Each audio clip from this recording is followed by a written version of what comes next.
प्यारे बच्चों, ए plus academy के यूट्यूब चैनल पर आपका स्वागत है।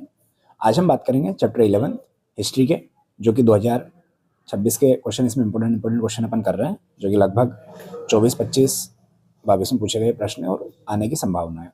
चैप्टर 11 आपका महात्मा गांधी और राष्ट्रीय आंदोलन, सविनय अवज्ञा आंदोलन और उससे आगे। जी हाँ बच्चों, सविनय अवज्ञा आंदोलन और इससे आगे जितने भी आंदोलन हुए इनके बारे में आज हम इसमें बात करेंगे।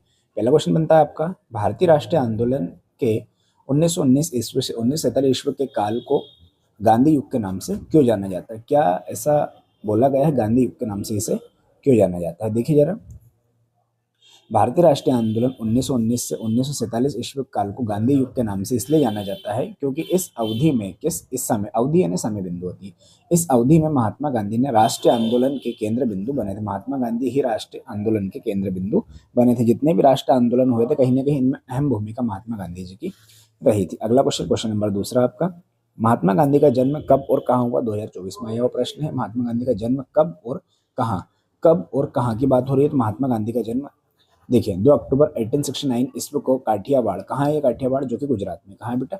गुजरात के पोरबंदर नामक स्थान पर हुआ था। ठीक है, ये कक्षा 8th से चला हुआ आ रहा है, 10th में था आपका, वापस 12th हिस्ट्री में पूछ लिया है। इनका जन्म कब और कहाँ हुआ? इनका जन्म 2 अक्टूबर 1869 ईस्वी को काठियावाड़, जो कि गुजरात में, गुजरात के पोरबंदर नामक स्थान पर हुआ था। अगला क्वेश्चन, क्वेश्चन नंबर तीसरा, राष्ट्रीय आंदोलन, भारतीय राष्ट्रीय आंदोलन में कौन से नेताओं को त्रिमूर्ति, किसकी बात हो रही है बेटा? त्रिमूर्ति, तीन मूर्ति है ना, के नाम से जाना जाता है। तो इसमें देखिए, भारतीय राष्ट्रीय आंदोलन में लाला लाजपत राय, बाल गंगाधर तिलक, विपिन चंद्र पाल त्रिमूर्ति के नाम से जाना जाता है। इन्हें लाल बाल पाल के नाम से भी जाना जाता है। यदि ये भी क्वेश्चन आ जाएगा तो ये भी आपका आंसर सही रहेगा।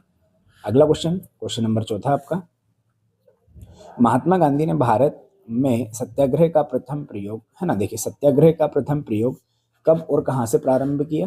तो इसमें दिया है, महात्मा गांधी ने भारत में सत्याग्रह, देखिए बेटा भारत की बात हुई थी, किसकी बात हुई थी? भारत में सत्याग्रह का प्रथम प्रयोग बिहार के चंपारण जिले में 1917 ईस्वी में किया था। देखिए बिहार से प्रारंभ किया था। कहाँ से प्रारंभ किया था? बिहार के चंपारण जिले में 1917 से ईस्वी से प्रारंभ किया था। अगला क्वेश्चन, क्वेश्चन नंबर 5 जो कि निम्न प्रकार से दिया गया है, भारत में महात्मा गांधी की प्रथम महत्वपूर्ण सार्वजनिक, सार्वजनिक के सभी के सामने उपस्थिति कब और कहाँ हुई? ठीक है, तो महात्मा गांधी जो कि भारत में इनकी प्रथम महत्वपूर्ण सार्वजनिक उपस्थिति फरवरी 1916, फरवरी 1916 में बनारस, ऑब्जेक्टिव बनेगा ये, ओटी बनेगा आपको। ठीक है, 1916 ईस्वी में बनारस में, बनारस हिंदू विश्वविद्यालय, कहाँ पर? बनारस हिंदू विश्वविद्यालय के उद्घाटन में, ओपनिंग थी उसकी, उद्घाटन था, उस समारोह में ये सभी के सामने मंच पर उपस्थित हुए थे।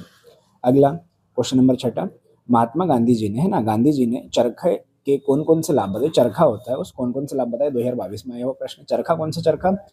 कपड़े वाला, है ना, ऐसा भाई वो चरखा मत समझ लेना आप, गुड़ वाला। ठीक है, देखिए जरा, चरखा, पहली कंडीशन दी गई है, चरखा गरीबों को पूरक आमदनी, गरीबों को पूरक आमदनी प्रदान करके उन्हें आर्थिक रूप से स्वावलंबी बना सकता है। यानी कि जो भाई आर्थिक रूप से गरीब है वो यदि चरखे से कार्य करेंगे तो कहीं ना कहीं उनको पैसा, कुछ पैसा मिल जाएगा, जिससे उनकी आर्थिक स्थिति सुधर सकती है। दूसरा, चरखा आर्थिक प्रगति का प्रतीक है। क्या है? आर्थिक प्रगति का प्रतीक है, इसलिए उन्होंने इसे राष्ट्रवाद के प्रतीक के रूप में भी चुना है।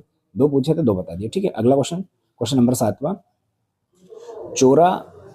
चोरी चोरा घटना क्या थी? 2025 में आया हुआ प्रश्न है, चोरी चोरा घटना क्या थी? देखिए जरा, इसमें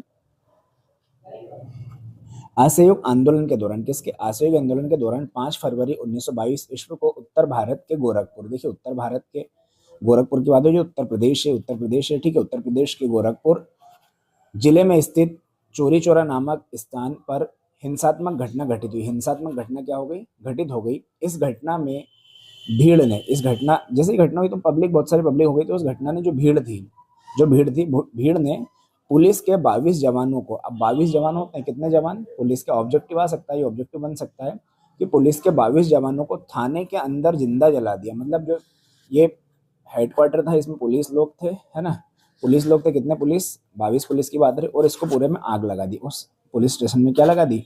आग लगा दी। क्या लगा दी? आग लगा दी। ठीक है, वो जिंदा जल गए, तो उन्होंने आग लगा दी, जिससे जिंदा जला दिया। इस घटना से आघात होकर, अब गांधी जी को बहुत दुख हुआ, इस घटना से आघात होकर गांधी जी ने असहयोग आंदोलन को समाप्त घोषित कर दिया। उन्होंने बोला कि भैया हम असहयोग आंदोलन को यहीं पर समाप्त कर रहे हैं। अगला क्वेश्चन, क्वेश्चन नंबर 8 आपका, गांधी जी ने नमक कर कानून कब और कहां तोड़ा? 2022 में आया हुआ प्रश्न है, वेरी वेरी इंपॉर्टेंट क्वेश्चन है इस साल के लिए।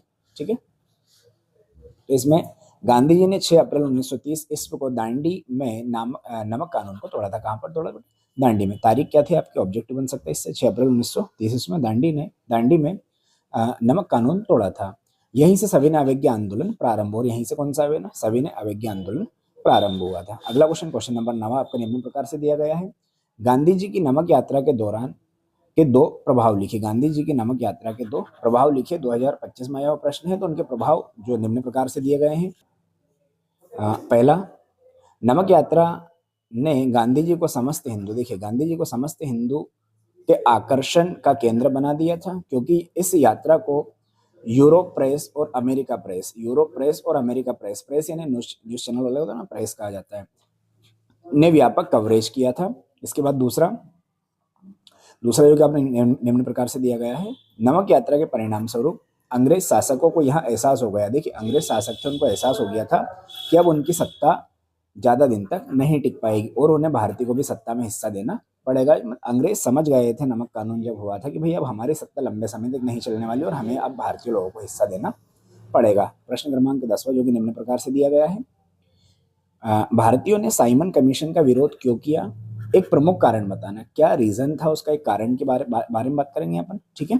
कई का साइमन कमीशन, ठीक है। तो भारतीयों ने साइमन कमीशन का विरोध इसलिए किया क्योंकि इसमें सभी अंग्रेज थे। क्या थे? इसमें सभी सदस्य अंग्रेज थे। अब भाई सभी सदस्य अंग्रेज के हैं, एक भी भारतीय नहीं है, तो एक कमीशन भाई उसमें भारत का हिस्सा भी होना था, भारत के लोग भी होने थे, कहीं ना कहीं अधिकारी जो थे आधिकारिक रूप में उनमें कहीं ना कहीं सदस्य भारत के भी होने थे, इसलिए कहीं ना कहीं हमने उसका विरोध किया। तो इसके सदस्य अंग्रेज थे, इस कमीशन के सदस्यों में भी एक भारतीय नहीं था, इसलिए हमने क्या किया? इसका विरोध किया था। क्वेश्चन नंबर 11 जो कि निम्न प्रकार से दिया गया है। क्वेश्चन नंबर 11 है आपका, महात्मा गांधी ने दांडी यात्रा कहाँ से और कब प्रारंभ की? कहाँ से और कब प्रारंभ की?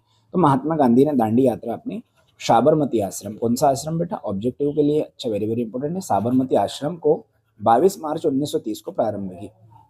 22 मार्च 1930 को इनने दांडी यात्रा प्रारंभ की थी। कहाँ से? साबरमती आश्रम से। अगला वापस आगे देखिए, लाल बाल और पाल, लाल बाल और पाल के रूप में कौन जाने जाते हैं? 2023-2025 में आया हुआ प्रश्न है, तो उत्तर भी यहाँ से निम्न प्रकार से दिया गया है। तो भारतीय स्वतंत्रता आंदोलन में लाला लाजपत राय, बाल गंगाधर तिलक, विपिन चंद्र पाल, इन्हें लाल बाल पाल के नाम से भी जाना जाता है और इन्हें त्रिमूर्ति के नाम से भी जाना जाता था। क्वेश्चन आगे हम कर चुके हैं।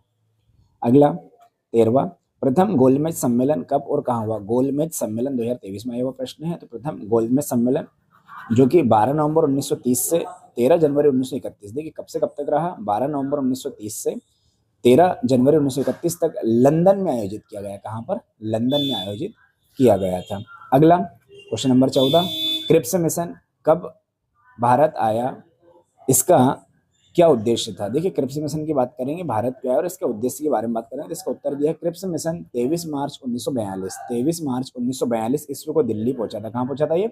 दिल्ली। और इसका उद्देश्य भारत के राजनीतिक एवं वैधानिक गतिरोध को दूर करना था। देखिए भारत की जो राजनीतिक और वैधानिक गतिविधियां थी इनको दूर करने का कार्य था। अगला प्रश्न क्रमांक 15, भारत छोड़ो आंदोलन के दौरान महात्मा गांधी ने कौन सा नारा? देखिए महात्मा गांधी ने भारत छोड़ो आंदोलन के दौरान नारा दिया था करो या मरो, एक ही नारा था भैया, ऑब्जेक्टिव बनता है इसमें, करो या मरो का उनने नारा दिया, करो या मरो का नारा दिया था। अगला कैबिनेट मिशन के बारे में आपकी अंत कैबिनेट मिशन के बारे में बताना है। तो 1946 कब की बात हो रही है? 1946 में ब्रिटिश भारत ने भारतीय नेताओं से अनौपचारिक विचार विमर्श के लिए एक संसदीय दल भारत भेजा, जिसे कैबिनेट मिशन के नाम से जाना जाता है। अगला क्वेश्चन नंबर 17, शाही भारतीय नौसेना ने कब और क्यों विद्रोह किया? 2022 में आया हुआ प्रश्न है, शाही भारतीय नौसेना ने कब और क्यों विद्रोह किया? देखिए जरा, तो शाही भारतीय नौसेना ने 1946 ईस्वी में विद्रोह किया। विद्रोह का तत्कालीन कारण रहने की स्थिति और भोजन, जो वो निवास करते थे वहां रहना अच्छा नहीं था, वहां भोजन भी बहुत बेकार मिलता था, इसलिए कहीं ना कहीं उन्होंने विद्रोह किया। और भारतीय सैनिकों ने अंग्रेज के अत्याचारों के विरुद्ध विद्रोह किया था। ठीक है, जितने विरुद्ध हुए कहीं ना कहीं अंग्रेजों के अत्याचार के लिए ही हुए हैं। क्वेश्चन नंबर 18, महात्मा गांधी ने चरखे को राष्ट्रवाद का प्रतीक क्यों चुना? अभी अपने थोड़ी देर पहले भी किया था। ठीक है, तो इसमें दिया है महात्मा गांधी चरखे को एक आदर्श समाज के प्रतीक के रूप में देखते थे। किसके रूप में? आदर्श समाज के प्रतीक के रूप में देखते थे।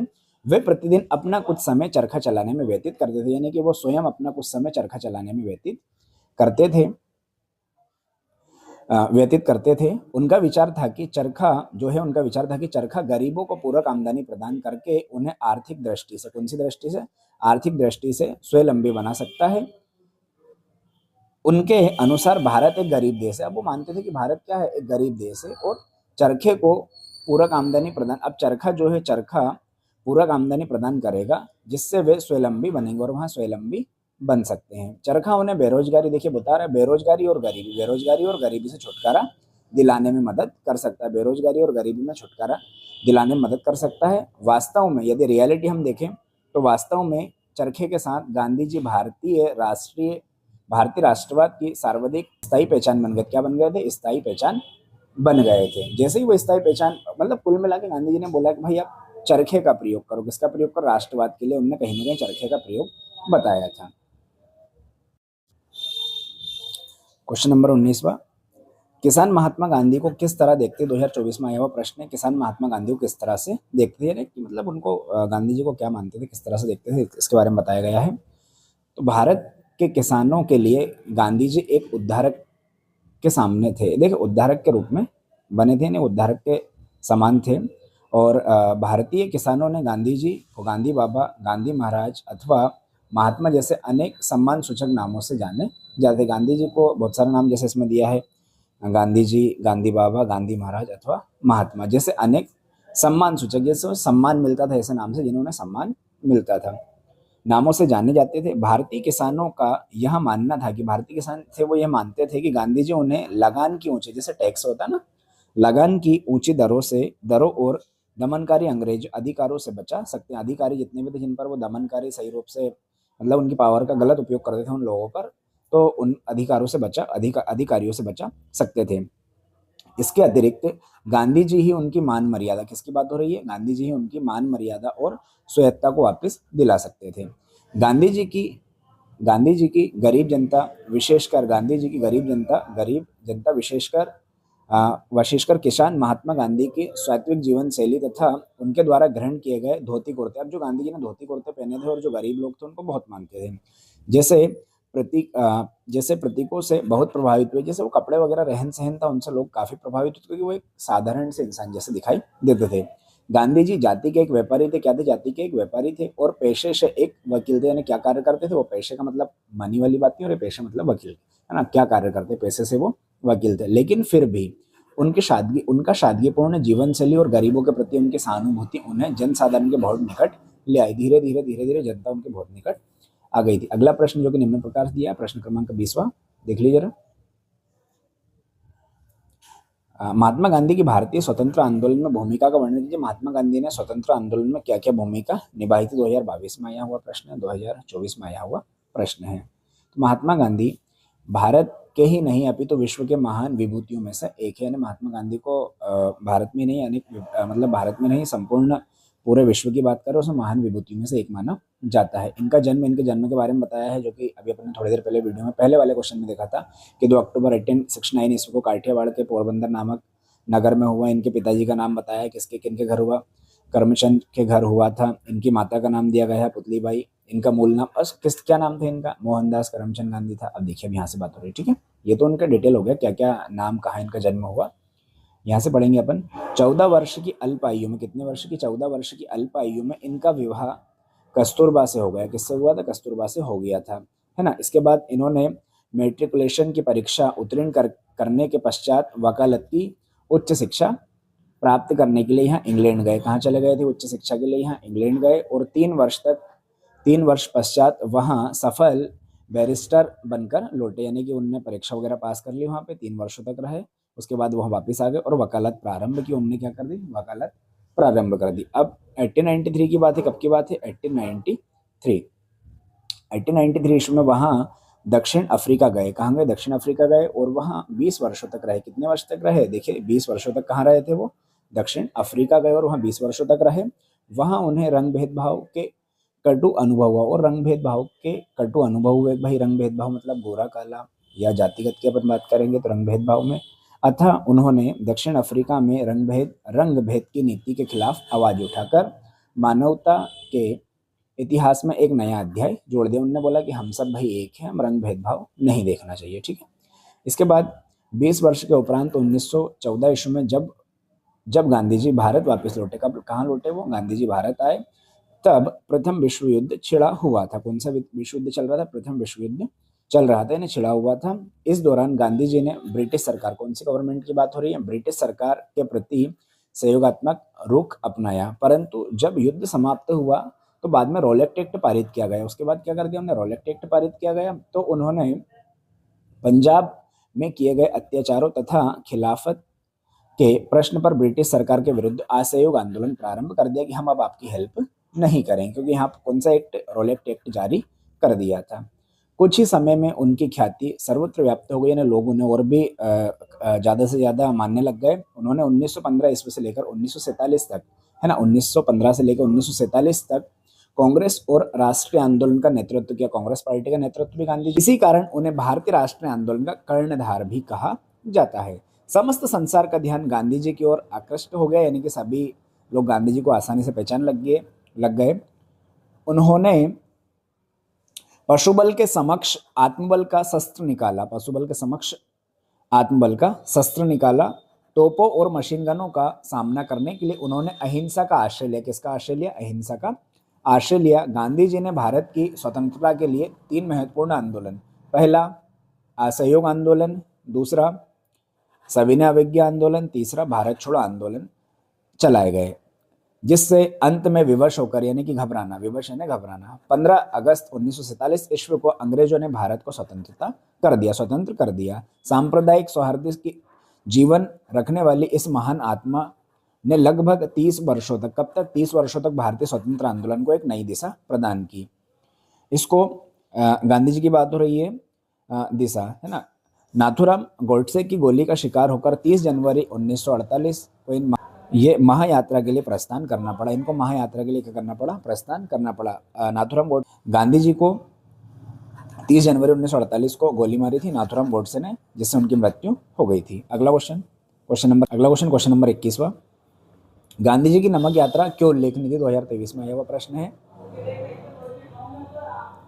नमक यात्रा के चलते महात्मा गांधी दुनिया की नज़र में आए। कहाँ है? दुनिया की नज़र में आए। इस यात्रा को यूरोप और अमेरिका प्रेस ने व्यापक कवरेज दिया, जो कि हमने 2 नंबर में प्रश्न देखा ही था। दूसरा, महात्मा गांधी की नमक यात्रा पहली राष्ट्रवादी गतिविधियां थी, जिससे महिलाओं ने बढ़ चढ़कर हिस्सा लिया। इनमें महिलाओं ने बढ़ चढ़कर हिस्सा लिया था। और समाजवादी कार्यकर्ता कमला देवी चट्टोपाध्याय ने गांधी जी को समझाया कि वे अपने आंदोलन को पुरुष तक ही सीमित ना रखें। इसमें उन्होंने बोला पुरुष तक ही सीमित न रखो, इसमें सब लोग सहयोग करेंगे, उनका ये कहना था। कमला देवी उन अल्पसंख्यक महिलाओं में से एक थी जिन्होंने नमक या शराब कानून का उल्लंघन करते हुए सामूहिक गिरफ्तारी दी थी।